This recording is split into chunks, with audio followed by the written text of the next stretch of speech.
¿Qué tal? ¿Cómo les va? Bienvenidos a la información. Comenzamos una nueva entrega de BTV Noticias en su edición central de miércoles. ¿Cómo le va, Stephanie Line? ¿Cómo anda? ¿Qué tal? Buenas tardes para todos. Buen miércoles. Miércoles 10 de diciembre, ¿eh? Como a 15 días de la Navidad. A nada. O sea, pasó volando Recuerdo cuando Martín días. Ribeiro ponía en X. Sí. Faltan 8 meses para la Nochebuena, ya estamos ahí. Bueno, y estamos ahí nada más también del comienzo de la temporada estival. Hay mucho para compartir en torno a la información que tenemos en nuestro país. Hoy se está desarrollando en realidad, una de las últimas instancias parlamentarias. Queda en realidad otra, que es la interpelación al ministro de Educación, José Carlos Maía, pero hoy está desarrollándose todavía la interpelación por el caso Cardama, con esa particularidad que el miembro interpelante fue el ex ministro de Defensa, Javier García, y desde la actual administración, de alguna manera, se interpela la decisión adoptada en la pasada administración, por lo cual, como que el interpelante estaba siendo interpelado también y hay una especie de interpelación dual que se está desarrollando allí en el Senado. Exactamente, hay mucha información para compartir con ustedes. Ahora recibimos a Fiorella Rodríguez para que nos adelante algo de lo que será el segmento deportivo. Fío, ¿cómo estás? ¿Cómo están? Bienvenida. Nico, el saludo para ustedes y la gente del otro lado. Bueno, seguimos con información de los mercados de pases que van a comenzar en breves. Nahuel Herrera se podría quedar 6 meses más en Peñarol. Camilo Cándido podría regresar a Nacional. También tenemos confirmado un amistoso de la selección uruguaya con un buen rival. En marzo va a jugar Uruguay con Inglaterra de visitante, así que es una gran novedad. Y además hay algunas noticias de algunos equipos, por ejemplo de Plaza Colonia, que está en una situación institucional complicada. Todos los jugadores fueron enviados al seguro de paro y también funcionarios. El club les abona el complemento de lo que les paga el seguro, es decir, la diferencia para que perciban el salario que suelen percibir, pero por supuesto que es complicado que hayan enviado todos los jugadores al seguro de paro, así que vamos a estar ampliando esto en un ratito. Gracias, Fío. Hay información destacada del panorama internacional. ¿Qué tal? ¿Cómo están? El saludo para ustedes y para la gente en casa. En el segmento internacional vamos a estar hablando del premio Nobel. Finalmente, María Corina Machado no pudo llegar en tiempo y forma a Oslo para recibir el galardón. La dirigente opositora lo recibió a través de su hija, quien leyó una carta bastante emotiva, diciéndole, de alguna manera, dándole esperanzas a los venezolanos con lo que pueda acontecer en las próximas horas. Esta posible salida de Nicolás Maduro en medio de la presión con Estados Unidos. Y también hoy se filtró una información de cómo hizo María Corina Machado para salir de Venezuela, en qué lo hizo, cómo llegó a Oslo para participar de diversas actividades. Destacar también que hubo muchas protestas a lo largo y ancho de Noruega, bueno, protestando por el premio que se le otorgaba en ese momento. A su vez en Venezuela, bueno, agricultores en esta jornada manifestaron su apoyo al presidente Nicolás Maduro. Veremos de qué manera llega esta instancia y qué se puede decir al respecto de una galardonada que no llega en tiempo y forma y que no pudo recibir el galardón. De qué manera puede llegar a afectar y qué es lo que se debe esperar para los próximos días en cuanto a Venezuela. Lo analizamos en un ratito nada más con Claudio Fantini. Tenemos mucha información para compartir en el segmento internacional. Nico, Estefi. Gracias, muy bien. A ustedes. Actualizamos el estado del tiempo. ¿Qué pasa con la lluvia, profe? ¿Cómo le va? ¿Qué tal, Nicolás? Stephanie, un saludo a todo el país. Bueno, mucha gente me pregunta, ¿qué es lo que está pasando? Variabilidad. Y claro, popularmente me dice, bueno, hoy me dice una cosa, mañana me dice otra, llueve, no llueve. Gente del este dice, acá no llovió, en el norte llovió copiosamente. Una alta variabilidad atmosférica. Pero si bien en el norte llovió el doble de lo que llueve en el mes, en menos de 72 horas, aquí en el sur poco y nada ha llovido. Y esto pone en peligro justamente los cultivos de este periodo y los del verano.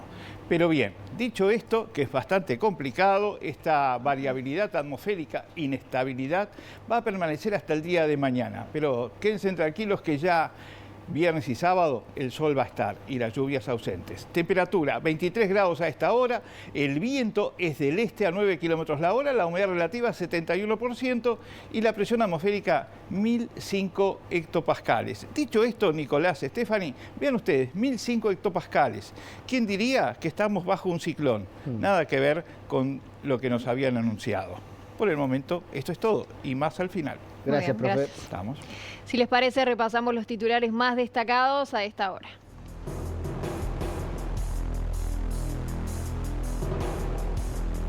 Se lleva adelante la interpelación a la ministra de Defensa Sandra Lasso por el caso Cardama. El Frente Amplio acusó a la pasada administración de fraude y no descarta el inicio de una comisión investigadora. El Poder Ejecutivo valoró positivamente la aprobación del presupuesto quinquenal por amplia mayoría en el Senado. El viernes habrá un Consejo de Ministros para analizar el tema. 7 personas fueron detenidas tras una serie de allanamientos en Montevideo y Punta del Este. La policía incautó drogas sintéticas y dinero en efectivo, móvil en vivo. Hoy, el director de Factum, Eduardo Botinelli, analiza el posicionamiento personal del presidente Yamandu Orsi y el rumbo que quiere transmitir. El día previo a la votación en las Islas Falklands, los delegados del gobierno y observadores internacionales llevan urnas móviles a distintos puntos del campo donde viven aproximadamente 500 personas para que ejerzan su voto.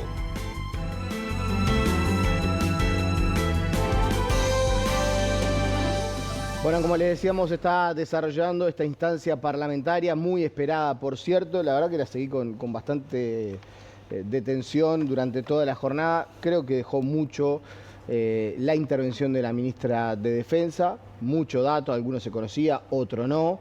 Y también dejó mucho la participación de Javier García. Después quizás en el resto de los legisladores no hubo demasiada profundidad en el análisis de la cuestión, pero sí, por lo menos en lo particular quiero valorar tanto la intervención de la ministra como la de Javier García, porque aportaron información y cuando se centraron en el objeto de la interpelación fue interesante.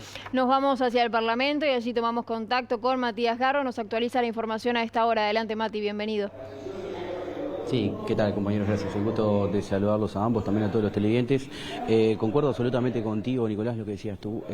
Las comparecencias o los datos relevantes de esta jornada han sido proporcionados tanto por la ministra Sandra Lasso como por Javier García, el resto de los legisladores que han intervenido. Bueno, realmente no han aportado nada novedoso, pero sí, bueno, se pudo recabar mucha información en base a lo que exponían durante esta interpelación que inició a las 10 de la mañana. Como bien decías tú también, Nicolás, estamos próximos al receso parlamentario y bueno, culminamos con instancias importantes como esta, pero también, como lo decía Nicolás, más adelante, en próximos días, vamos a tener la interpelación a José Carlos Maía por todo lo que tuvo que ver con esa decisión de la JUTEP y el caso Danza. Concretamente, aquí en la Cámara de Senadores, bueno, está siendo interpelada la ministra de Defensa Nacional, Sandra Lasso. El miembro interpelante es Javier García por esta decisión que toma el gobierno de, bueno, al menos poner en pausa y quizás encaminar una rescisión del contrato con el astillero Cardama para la construcción de 2 patrullas oceánicas por un monto de aproximadamente unos 80 millones de euros. Las posturas están bien marcadas y también bien diferenciadas. Por un lado, bueno, Javier García dice que todo esto tiene que ver con una decisión política, pero también ideológica por parte del Frente Amplio de, bueno, de alguna manera desandar muchos proyectos que dejó encaminado el gobierno de Luis Lacalle Pou. También mencionó, por ejemplo, lo que tiene que ver con el proyecto Neptuno. García entiende que el tema de la garantía, que ha sido uno de los argumentos que ha puesto sobre la mesa el gobierno para, bueno, fundamentar esta decisión, es algo lateral y que se podría avanzar en, bueno, renegociar el contrato con el fin de que Uruguay no se quede sin esas patrullas oceánicas. García destaca que si Uruguay no avanza en tener justamente ese equipamiento, el mar uruguayo quedará regalado frente a los narcotraficantes y también frente a la pesca ilegal. García destacó que por un lado se dijo en su momento que, bueno, el gobierno no conocía el contrato, pero destacó que Sandra Lasso en su momento tuvo acceso a él y que incluso lo publicó en redes sociales. Y bueno, también destacaba justamente eso de que quizás a su entender el gobierno, bueno, prefería haber avanzado en un contrato con un astillero de origen chino que estuvo sobre la mesa, que fue uno de los participantes y que tenía intenciones de avanzar en la construcción de estas patrullas oceánicas, pero que el precio era, bueno, bastante mayor. Pero si les parece, vamos a ver y escuchar lo que decía Javier García aquí en la Cámara de Senadores. La propia hoy ministra Lasso, que decía no conocer el contrato, publicó en su cuenta de Twitter el contrato que decía que no conocía. Ahí está. Esa es la prueba de que no se dijo la verdad. Se reclamaba el contrato que no fueron a ver al ministerio cuando se les ofreció. Hicieron una visita de cortesía al ministerio para ver los antecedentes y se retiraron porque dijeron que tenían que irse a almorzar. Tuvieron 2 horas, 9, 10, 11, entre ellos había 2 o 3 legisladores o 4. Y le dijeron al personal que estaba allí que se iban porque tenían que almorzar. Vieron todos los antecedentes, pidieron el contrato, yo dije que el contrato exigía confidencialidad, pero que podían ir a verlo al ministerio, pero resulta que el contrato lo tenían y lo publicaban en su cuenta oficial de Twitter. En aquel momento Twitter, hoy X. Allí está la prueba de la falta de la verdad. Y después siguieron, y la propia ministra dijo públicamente, el 5 de septiembre del 24 no habían acontecido las elecciones. El Frente Amplio está dispuesto a pedir la anulación de las compras de la OPB. No habían sucedido las elecciones. Según ellos, no conocían el contrato, pero publicaban el contrato. Y ya anunciaban que sin conocer el contrato que conocían, iban a anular lo que necesitábamos hace 20 años. El plan estaba maquiavélicamente, minuciosamente pergeñado para destruir. Yo estoy convencido, esta compra o cualquier compra. No, cualquiera no. Había una que no estaban dispuestos a dejar de lado. Claro, valía el doble. Había una compra que era la de China, que esa no estaban dispuestos a dejarlo de lado. Valía el doble. Nosotros no pudimos aceptarlo porque excedía ampliamente. El eje central de la defensa por parte del Ministerio de Defensa, bueno, para justificar las acciones que ha tomado el gobierno de avanzar en una posible rescisión del contrato y también llevar al tema a la justicia, tiene que ver justamente con la garantía, que se entiende que es falsa. Sandra Lasso dijo que la renovación de la garantía por parte del astillero Cardama fue periciada, que se encontraron elementos que aseguran entonces que fue falsa. También habló de atrasos en la construcción de estas patrullas oceánicas, recién están avanzando en la primera, y también agregó otro elemento que tiene que ver con la empresa que le iba a adjudicar los motores, que no va a estar cumpliendo entonces con ese pedido, lo cual va a agregar un mayor atraso. Esto tiene que ver entonces, se centra, como les decía, en la garantía, y lo que dice la ministra es que lo que está haciendo el gobierno es justamente defender los intereses del Estado uruguayo. Pero si les parece, vamos a ver y compartir parte de lo que exponía la ministra de Defensa Nacional. Antes que nada, bueno, mencionar y repasar declaraciones de la ministra que, bueno, dejaron sorprendidos a varios de los que estaban aquí. Javier García, bueno, le insistió en qué es lo que va a pasar, si Uruguay va a tener o no las patrullas oceánicas, y bueno, Lasso respondió que al día de hoy no está decidida la rescisión del contrato con el astillero Cardama. Como en la vida hay situaciones complejas que no son blanco o negro, no hay plan B, el plan sigue siendo el plan A, el único plan es tener patrulleras oceánicas para Uruguay, dijo la ministra de Defensa Nacional, que vamos a ver y escuchar. De los gravísimos indicios de irregularidades vinculadas con la garantía de cumplimiento de un contrato muy importante y oneroso, únicamente dispuso lo que por derecho está obligado a hacer: dar noticia al sistema judicial penal y mandatar para que los organismos del Estado competentes, entre ellos el Ministerio de Defensa Nacional, promueva todas las acciones jurisdiccionales y administrativas, tanto en el fuero interno como en el extranjero, que por derecho correspondan, para la protección, defensa y eventual resarcimiento de la República Oriental del Uruguay, de acuerdo con la resolución D/114 de 22 de octubre de 2025, ni más ni menos. Se ha intentado instalar un cierto relato según el cual cuestionar, más allá de los muy serios motivos para ello, el proceso que culminó con la compra directa de las OPB y toda su posterior etapa de ejecución del contrato, y muy especialmente la de la vergonzosa garantía de fiel cumplimiento aceptada por la anterior administración, constituye una suerte de actitud antipatriótica y contraria a la imperiosa necesidad de contar con los medios navales para el ejercicio de nuestra soberanía nacional. Hubo dos expresiones en las afueras al Palacio Legislativo, dos pinturas que primero estuvieron sobre la Plaza 1 de Mayo y luego en la entrada principal del Palacio Legislativo, dos pinturas, por un lado, bueno, una de un barco que tiene la palabra estafa y una bandera con las siglas del Partido Nacional, y otra con una conocida caricatura que alude justamente a Javier García. Para ir cerrando este móvil, vamos a compartir con ustedes las palabras del senador del Frente Amplio, Caygiani, quien, bueno, aseguró que aquí hubo una estafa, que hubo responsabilidades políticas, es lo que se va a intentar determinar, pero si les parece entonces vemos y escuchamos lo que decía Daniel Caygiani. No tenemos las patrullas andando. Cuando se anunció esto por parte del ex ministro García en diciembre del 2023, se supone que en esta fecha ya tendría que estar pronta una de las patrullas. Hay un retraso importante. Ahora se conoció también que una de las empresas proveedoras de este astillero, que es la que suministra los motores, también habría comunicado a la empresa que no lo va a hacer, y por tanto eso también genera un retraso importante. Por lo tanto, creo que esto es un gran lío, un gran fraude del Estado que tuvo responsabilidad política y también tuvo actores internacionales y nacionales que sin duda participaron en esto y que nosotros queremos esclarecer. Acá hay un fraude al Estado uruguayo, hubo participación nacional en ese fraude de autoridades o por lo menos responsabilidades políticas, todavía no sabemos de quién.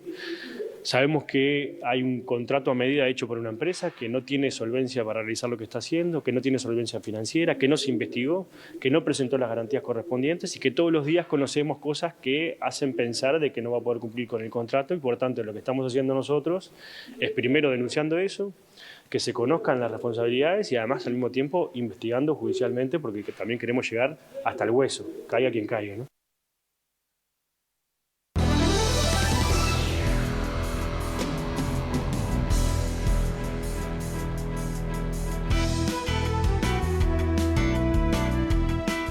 A Matías, y obviamente seguiremos con atención alguna información que surja hasta antes de terminar nuestro noticiero. Recordemos que la interpelación continúa. Ahora nos vamos a ir al norte del país, más precisamente a Rivera. Exactamente, allí una mujer fue imputada por suministrarle drogas a adolescentes que están internadas en un hogar de Inau. Anthony Soca nos acerca la información. ¿Cómo estás? Bienvenido, buenas tardes. Así es, Stephanie, Nico, el gusto de saludarlos, muy buenas tardes. Un hecho que vuelve a impactar en lo que tiene que ver con noticias del INAU a nivel departamental, porque una mujer que se desempeñaba en tareas de limpieza, contratada con una empresa tercerizada de INAU, ingresaba marihuana al INAU, allí a este hogar femenino, ¿no? Fue formalizada con 120 días de prisión efectiva, imputada por un delito continuado y suministrado agravado de estupefacientes. De acuerdo a la investigación, la trabajadora ingresaba marihuana allí a cambio de algunos objetos valiosos que le pudieran entregar estas adolescentes que estaban internadas. La investigación arrancó en el mes de febrero, pero a más o menos una semana la Dirección Departamental del INAU realizó la denuncia y la DIPN pudo llegar a la investigación del caso y poder concretar aquellos hechos que ya se venían sospechando desde el mes de febrero. A raíz de esta situación estuvimos dialogando con la fiscal de la Fiscalía Semi-Especializada, Alejandra Domínguez, la cual nos brindó los siguientes detalles. En el día de hoy fue formalizada por un delito continuado de suministro agravado justamente por suministrar a personas menores de 21 años de edad. Una investigación que arranca en febrero, pero ¿cómo se llega a las evidencias? Bueno, se arranca en febrero, una investigación a través de vigilancia electrónica, se van a estar reuniendo evidencias, medios probatorios, se recibió una denuncia por el centro femenino de INAU, que dio lugar a que en el día de hoy fuera formalizada en la femenina. ¿Qué tipo de drogas ingresaba ella? Marihuana. ¿Cuántas personas, cuántas adolescentes podrían haber accedido? A la fecha tenemos 3, pero también se continúa con la investigación. ¿Se comprueba que hacía cambios de la droga por algún objeto que tuviera algún costo elevado? Sí, el cambio suministraba a cambio de recibir un beneficio económico, que en la mayoría de los casos eran objetos que existían ahí en el centro. Había 2 personas detenidas también. Claro, cuando se inició esta operación con vigilancia electrónica, bueno, fueron surgiendo evidencias de otras personas que también se dedicaban a esta actividad ilícita. Bueno, uno de ellos está recluido, también cumpliendo una condena, con otras femeninas, como que, o sea, dirigía, ¿no?, del centro carcelario la actividad en la venta de las sustancias, que también fueron formalizadas. Bueno, la persona privada de libertad que estaba cumpliendo una condena, bueno, también hoy fue condenado a una pena de 4 años de penitenciaría, y las femeninas a una pena de 2 años.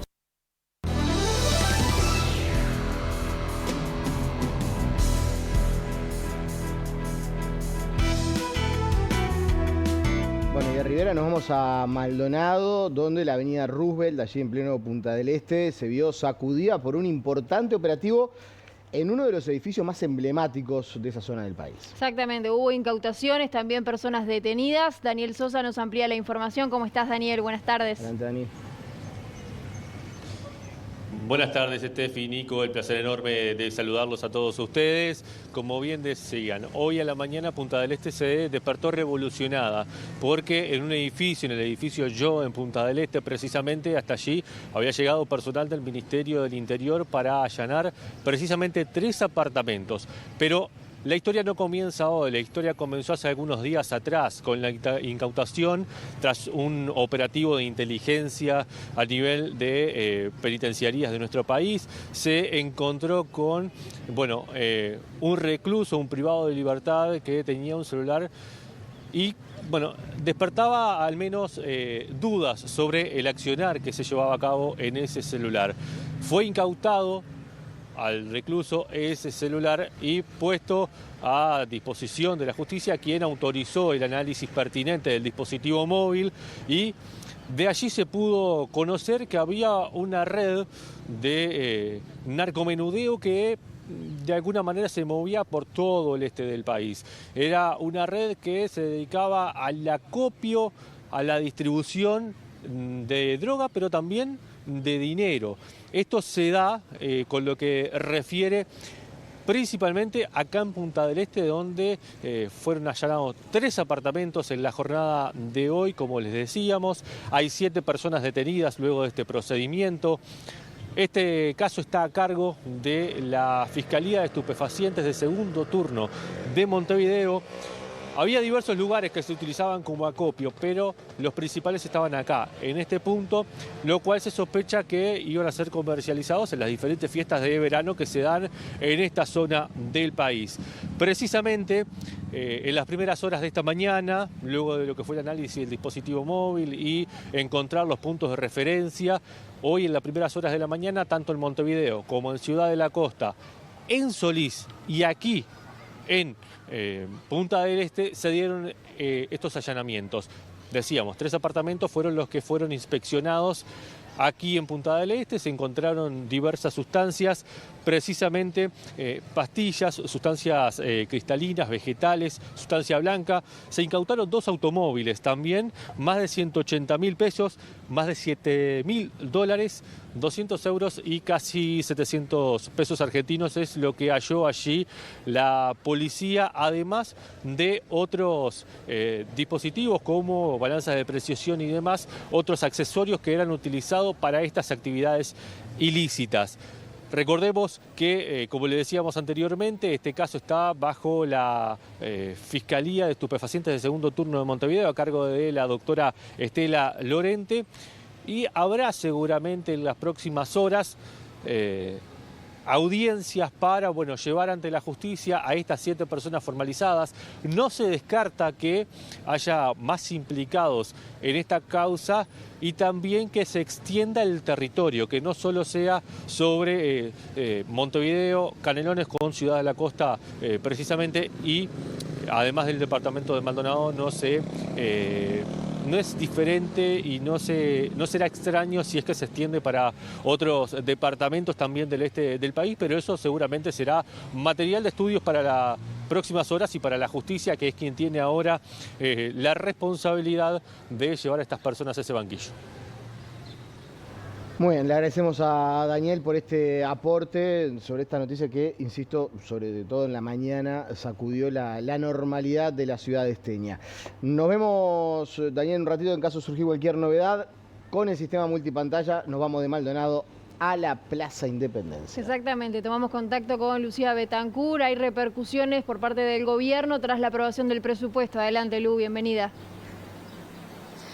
Exactamente, ¿cómo están? Muy buenas tardes. En esta jornada, desde el Poder Ejecutivo, varias voces se expresaron y valoraron positivamente lo que fue la aprobación del proyecto de ley de presupuesto. Ahora se encamina luego a que sea reglamentado y puesto en marcha a partir del próximo año, y por eso la expectativa de los números que contiene esta ley para llevar adelante las cuentas del gobierno para el próximo quinquenio. Recordemos que fue con una amplia mayoría aprobado este proyecto de ley en la pasada jornada en la Cámara de Diputados por 82 votos en 99, y en este contexto se da previo a el Consejo de Ministros que el presidente de la República, Yamandu Orsi, convocó para este viernes a la hora 12, el último del año, donde además de hablar de lo que sucedió en este proyecto de ley, se va a buscar también a un balance de cada cartera ministerial y cuáles son las perspectivas para el próximo año tras el primer año de gobierno. El secretario de la Presidencia, Alejandro Sánchez, se refirió a esta ley, dijo que el gobierno encontró e incluso se buscó mejorar este proyecto enviado y lo valoró como muy positivo, y que ahora resta ponerlo en marcha, sobre todo aquellos artículos donde le van a dar mayor cuerpo al gobierno de ahora el MAS. Vamos a escuchar lo que decía. Es el que fuimos a negociar, el que fuimos a acordar, el que es un presupuesto que sale mejor de lo que entró al Parlamento, y eso es bueno, porque el Parlamento lo mejoró. Y eso es un esfuerzo de distintas bancadas, y demostró una cosa muy importante, que se había puesto un gran signo de interrogación cuando arrancó este gobierno. El gobierno de Yamandu Orsi, ¿podrá tener presupuesto no teniendo mayorías propias? Y bueno, demostró que lo puede tener, demostró que además hay un respaldo amplio a ese presupuesto nacional, porque recogió una votación importante. Es cierto que algunas bancadas votaron divididas, y ahí tiene que ver también, creo yo, en esto que hablábamos hace un ratito, es cómo se ejerce la oposición. Hay quienes están solo para la crítica, solo para trancar, y hay quienes critican y apoyan lo que les parece que está bien. Así que nosotros estamos muy contentos con ese presupuesto, creemos que eso ha sido un gran avance, es un logro del gobierno y del Parlamento, y yo creo que en ese sentido lo que resta ahora es llevarlo adelante. Y aquellos sectores que de alguna manera no fueron tan bien conceptuados en el presupuesto quinquenal, ¿podrán ser valorados en las próximas rendiciones de cuentas? Le estoy preguntando, por ejemplo, el tema de la educación, que fue muy criticado, ¿no? Bueno, lo que pasa es que la frazada siempre es corta, y uno tiene que tratar de ir mejorando los recursos para la educación, para la vivienda, para la salud, para la seguridad, mejorarlos año a año en la medida en que el país crezca, desarrolle y pueda distribuir. Así que en ese sentido nosotros estamos conformes con el presupuesto. Obviamente habrá que tener un presupuesto que tenga mejoras, pero que tiene el foco donde tiene que tener foco. Foco en que los gurises tengan becas para que se mantengan dentro del sistema educativo, foco para atender la situación de la pobreza infantil, porque todos creemos que no es tolerable los niveles de pobreza infantil que tenemos, y foco en otras áreas importantes para el crecimiento y el desarrollo del país. Uno de los impulsores de este proyecto de ley, el ministro de Economía y Finanzas, Gabriel Odonet, también valoró el alto consenso alcanzado en el Parlamento para aprobar esta ley. Dijo que es uno de los números o el porcentaje más alto desde el retorno de la democracia, el acompañamiento con los demás partidos políticos, y eso es lo valorable, dijo, en este primer año de gobierno. Uruguay lo que logra es transmitirle al mundo que su sistema político discute, tiene diferencias, pero que hay un alto nivel de consenso en relación a lo que es la ley fundamental de cualquier inicio de periodo de gobierno, que es el plan presupuestal, que de alguna manera enmarca las prioridades del gobierno de turno. Así que estamos muy satisfechos, creo que la labor que han hecho los compañeros senadores y diputados en el Parlamento ha sido extraordinaria para lograr este nivel de adhesión. Y ahora tenemos un enorme desafío porque esencialmente el presupuesto aprobado incluye las iniciativas que el Poder Ejecutivo tenía y por lo tanto ahora tenemos el desafío de implementarlo con éxito y poder trazar un rumbo presupuestal más ambicioso a partir del año que viene. ¿Se pensaba tener un presupuesto de esta característica cuando no tienen mayoría parlamentaria? Yo estoy sorprendido y creo que la mayoría de los analistas también lo están, en el sentido de que el gobierno logra, o mejor dicho, el presupuesto logra un nivel de adhesión inusitadamente alto, hasta donde yo he podido leer de algunos especialistas, es el presupuesto con mayor nivel de aprobación desde la recuperación democrática, y eso ocurre en un momento en el cual no hay mayoría parlamentaria, pero eso de lo que habla es de la madurez del sistema político uruguayo. Fíjense que yo vengo de estar en Europa la semana pasada y en los dos países que visité no hay en este momento aprobación presupuestal porque no hay mayorías parlamentarias, y lo común hoy en la región nuestra y fuera de la región es que los gobiernos están encontrando dificultades para que sus presupuestos pasen al Parlamento, y Uruguay no solamente logra hacerlo en los tiempos establecidos sin mayoría parlamentaria, sino que además con un alto nivel de adhesión, así que creo que eso es algo de lo que los uruguayos tenemos que estar muy contentos. El ministro dijo además que lo que se busca con este presupuesto es mejorar la readecuación tributaria y no afectar de alguna forma el consumo. Además señaló que está la posibilidad, a raíz de este presupuesto, de mejorar aún más las inversiones en el país y fortalecer el crecimiento. Lo que hemos nosotros formulado está dirigido precisamente para ir en sentido contrario a esto. Es un diseño que pretende mejorar la recaudación tributaria en un escenario económico complejo que había que enfrentar, porque desde el punto de vista fiscal teníamos que tomar decisiones de mejora de recaudación, pero evitando afectar el consumo, el trabajo y la renta empresarial, y eso creo que la aprobación del presupuesto nos va a permitir trabajar con eso, y eso nos va a dar una posibilidad de incentivar la inversión y fortalecer el crecimiento.